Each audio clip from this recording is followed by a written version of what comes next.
The Ravens just wrapped up their second day of joint practices with the Commanders, and there are some promising reports coming out of Ravens camp. So I'm bringing back Kim McKusick, a film study analyst for filmstudybaltimore.com, to talk #RavensFlock. Kim, glad you're Mark home safe after the scuffles that broke out today at practice. Let's start with these reports with Lamar Jackson. People are saying that he has some sort of say in the new offensive coordinator, Todd Monken's offense, and he's even sent and made some play suggestions. So what have you seen from Lamar, the passer, this camp, and how's that Jackson-Monken relationship looking so far? Well, let's start with the Jackson-Monken relationship, because I think it's been an interesting one. The camp started with kind of the battle of the wristbands, I call it. Lamar's always worked with a wristband. Called the plays in the huddle, been able to look it up right on a wristband that he's using and call it directly from that. And a lot of quarterbacks do use that, some don't. But Monken didn't want him to use a wristband. And part of the reason was he's installing a new offense. And in his own words, he wanted him to learn the offense. He think he could do it better if he had to learn it, to communicate it on the field, know what all the terminology meant and whatnot, rather than, and this is where I'm extrapolating some, parroting the words off of the wristband and kind of using the wristband as a crutch. He said, you learned it much better if you knew all the terminology firsthand.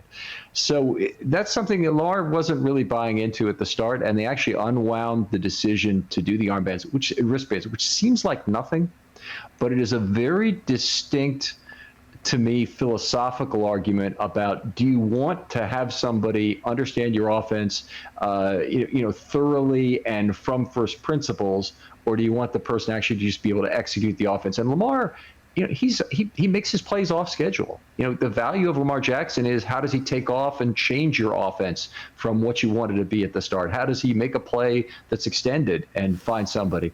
And there's a lot of it's black to gray to white in terms of as that's happening during the play and how he's making his decision. So he has to kind of always be looking to scramble. So I think that, like, super timed up plays, if you want to have a real precise back shoulder offense, or what Peyton Manning was running late in his career, it wouldn't be as good for Lamar. It would take away a lot of his natural qualities, and I don't think he would like it as much in the end. And I think that while everything is supposed to be roses between these two, I look at that as a pretty serious philosophical divide between them as things go on. All right, that is definitely something to keep an eye on, because Lamar didn't have a say in the hiring of Monken, and a player like that, you never want to feel bound, like you have to stay on schedule with certain things, especially like you say, he makes so many plays just off the cuff. Let's stay on this offense. We talked about the terminology, the play calling. Let's talk about these weapons, man. They added Zay Flowers, OBJ, and of course Mark Andrews is still a beast. So from what you've seen so far, do the Ravens now have enough talent around Lamar Jackson to have one of the best pass games in the AFC? Yeah, it's possible.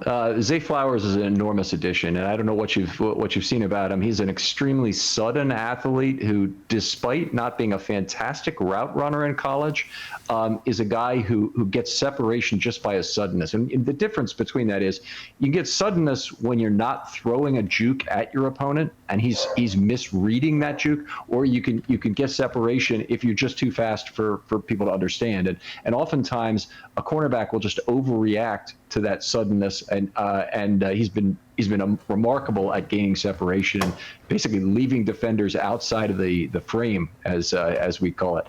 So anyway, he's the most important guy in terms of taking the top off defenses with his speed and whatnot. After that, Bateman is the next most important guy, and he's been suffering through an injury, has not yet gotten on the field for any practice reps this preseason, although he came off PUP this week. So that's exciting.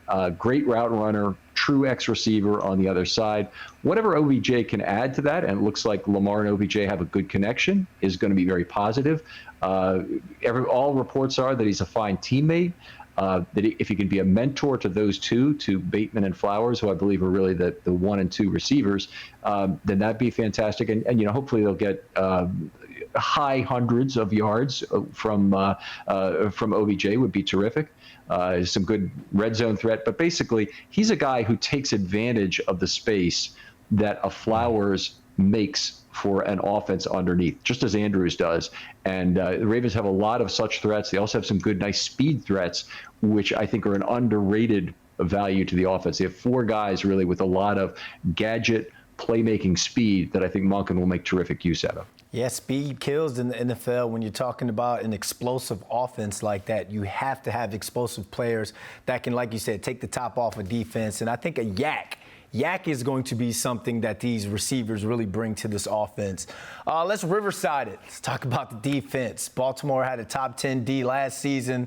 You think this unit could be even stronger this year? Can you talk about how or when Marlon Humphreys is supposed to come back, and what are your expectations for the Ravens defense?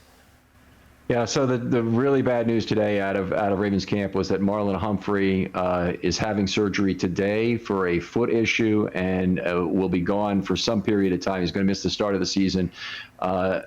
Harbaugh, who plays down most injury reports, said it was going to be a short-term thing, wouldn't miss the whole season. Talking about a month or a little more. We'll see. Whenever this kind of thing happens, I always get concerned about being overly optimistic about injuries in general. The Ravens don't have a lot of options at this point. They don't have cap room to add players easily. In terms of going out and getting a corner, they don't have draft capital that I think they ought to spend on trying to win this year. They've already spent a lot of 2024 cap on players like Beckham and several others who have void years in the contract. So the Ravens, I think, are going to have to do it with their in-house talent, maybe a low-level vet signing off the street, and hope they can keep it patched together until Humphrey can return. So that's the big problem. And then they have other, terrific talent on the defense at safety, at inside linebacker, and on the defensive line that I think is in great shape. So they even have 2 edge defenders that are young and potentially will make a big step forward. But the cornerback position right now is in shambles. Yeah, especially when you're in the division where you're playing against a Jamar Chase and a George Pickens. So we're going to have our eyes on that, on this Ravens secondary. Ken, this was fun, man. We are all walking away a lot smarter knowing our Ravens football now that you've jumped on with us. So thank you. Appreciate the time, Brandon.